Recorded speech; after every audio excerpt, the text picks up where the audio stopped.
Hi there, folks. It's Tim Rutlidge here, and as you can see, new filming location. Yep, just recently moved house. This is where the next series of This is Public Broadcasting is going to be held, and actually I'm pretty proud with it. Anyhow, new episode will be coming sometime in either August or September, and it's going to be, of course, about the history of Sesame Street. And not just Jim Henson, but all the other folks behind it, like Joan Gans Cooney and Lloyd Morissette, and even the animation producer Dave Connell. What's more, if you've been following on my Twitter, you'll notice that I also got new costume for the captain. Actually found it on eBay.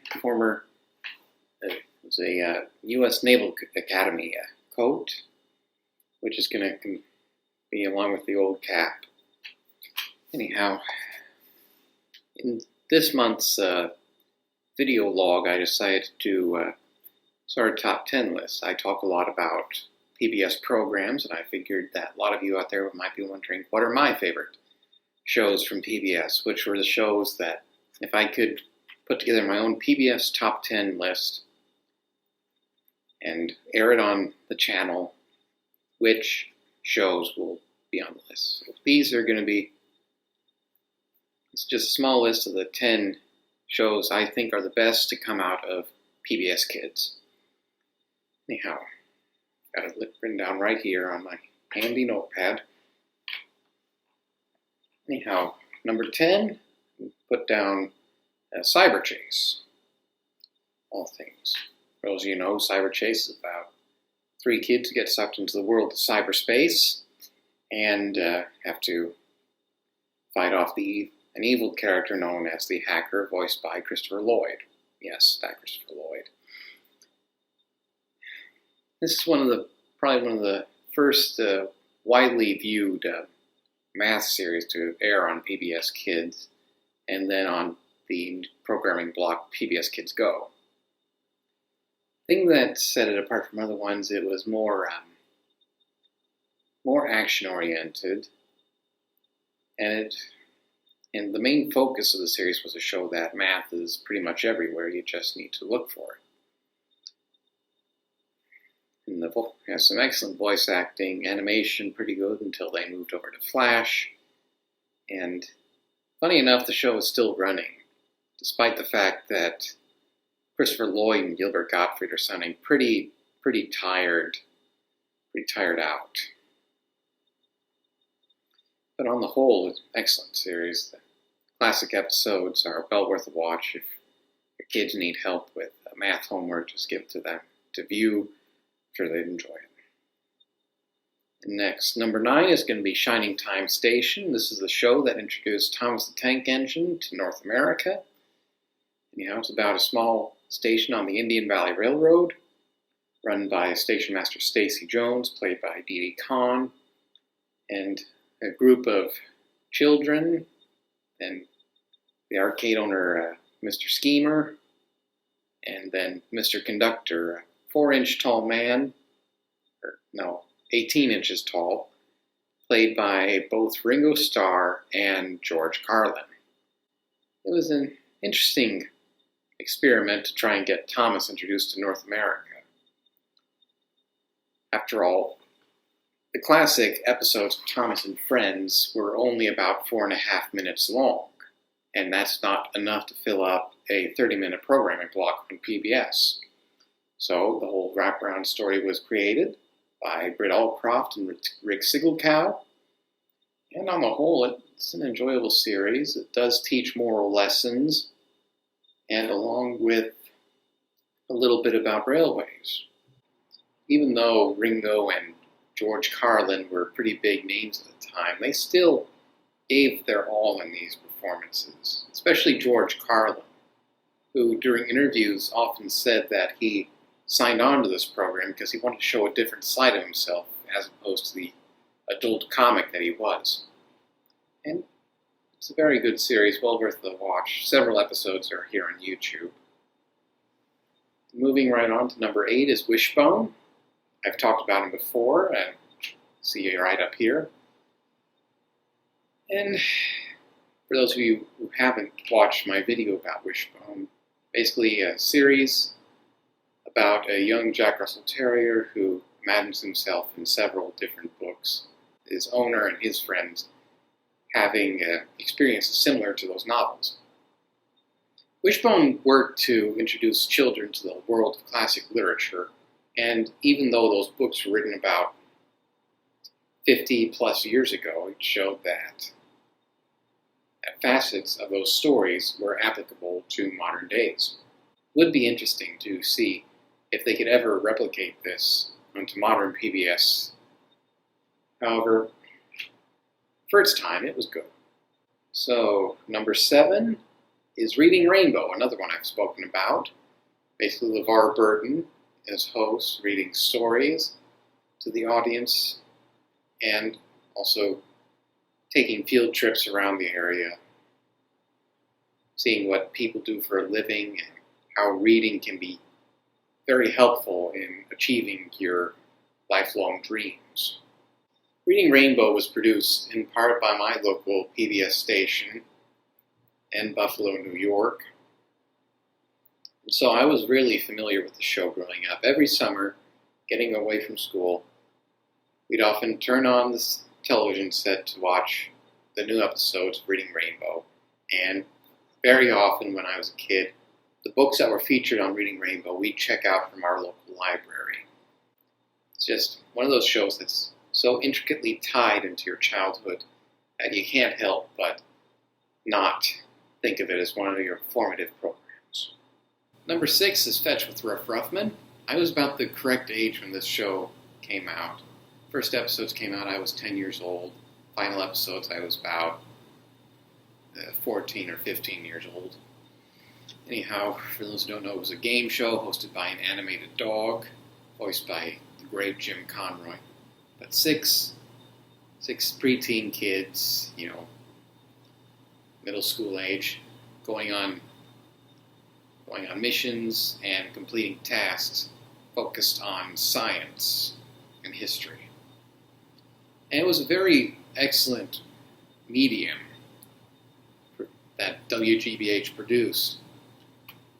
It offered more hands-on approach to science and history and mathematics and whatnot that showed that kids could do these missions in real life.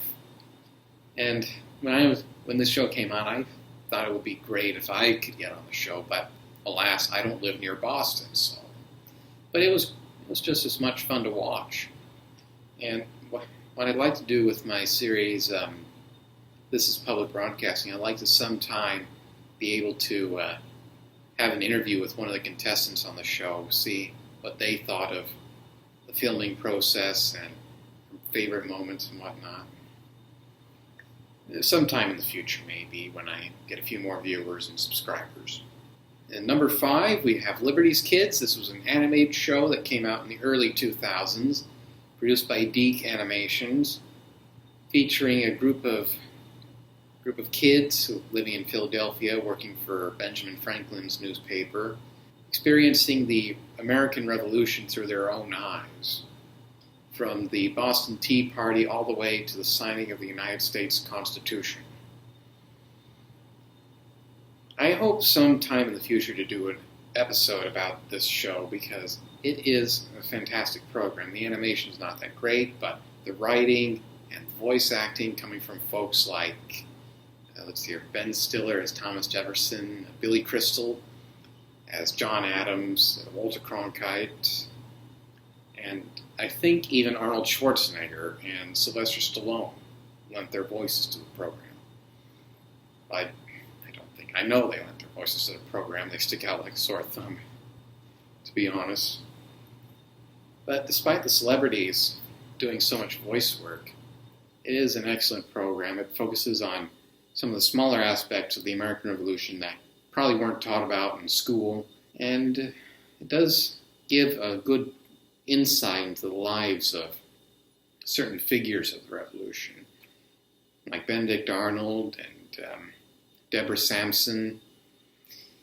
Yeah, if your kids are interested in the revolution, shows on YouTube, look it up. Next up, number 4, I have the Carmen Sandiego game shows.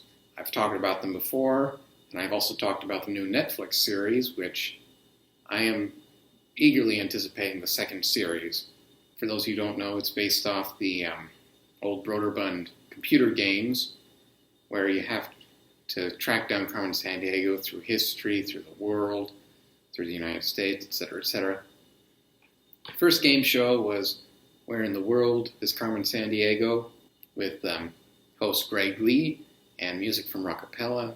It had somewhat of a old-timey detective feeling, fedora, magnifying glass, etc. And then the second series was Where in Time is Carmen Sandiego, which had more of a sci-fi feel. And since one of my biggest loves is history, I absolutely adored that show. It was on the air far before I was born, but it was an excellent TV series that I watched when I was in high school.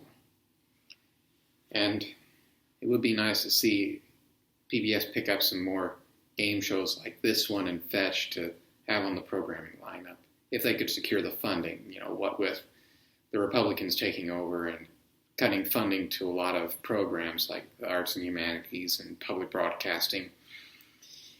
It would be difficult, but somehow it could be made to work. Let's see here, number 3, I have Mr. Rogers' Neighborhood.